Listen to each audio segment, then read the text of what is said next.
Uh-oh, some bad news for Lauren Boebert. An internal poll that has been conducted by one of the three Democrats that could be her challenger for Congress if she wins her primary at all. This is Ike McCorkle, shows him leading her by double digits in Colorado's 4th Congressional District. And I have to be specific there because you might not know on a weekly basis which district it is that Lauren Boebert supposedly cares so much about.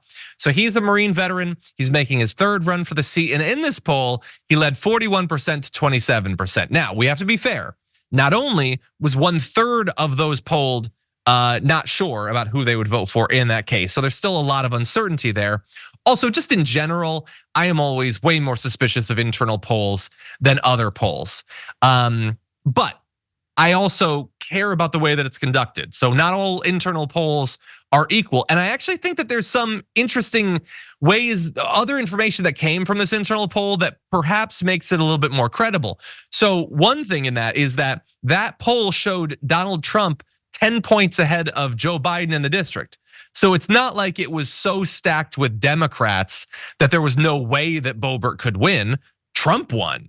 So it seems to be more a thing of individual personalities. And in fact, if I remember correctly, the distribution of partisan ID in the poll was something like 35% Republican, 19% Democrat. There were more Republicans than Democrats, even in this internal poll, and still Boebert was shown to be trailing. Hey, I'm glad you're here. Listen, in order for the Damage Report to keep on going, we need viewers like you to become a member on YouTube. Can you click the join button on YouTube today? Thank you.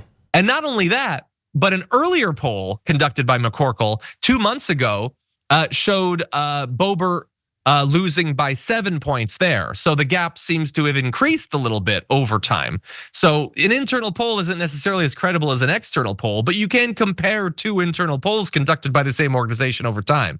So maybe something to be a little bit worried about if you're Lauren Boebert. I do want to remind everyone though, she's not necessarily going against Ian McCorkle. She still has to get past the 5 other Republicans running in the primary. And if I had to put money down right now, I would say that I think that she will prevail there. She has the name ID and she has some money.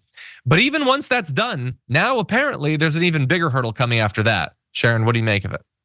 I'm smiling because any difficulty that she has in staying front and center, I like it.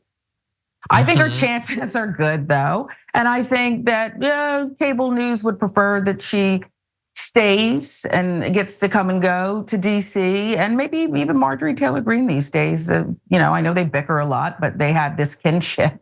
So I think her chances are decent, but I hope it doesn't happen.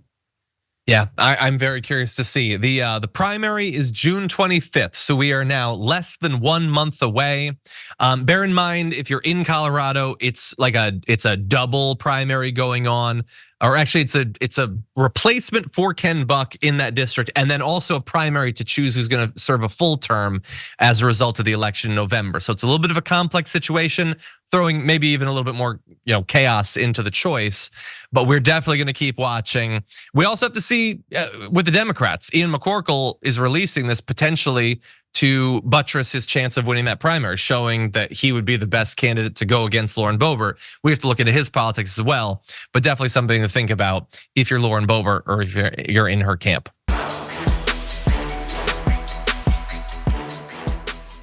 Members make a difference here at TYT. You help make the show happen, and we see you in the chat with your loyalty badge. Click the join button to become a member today.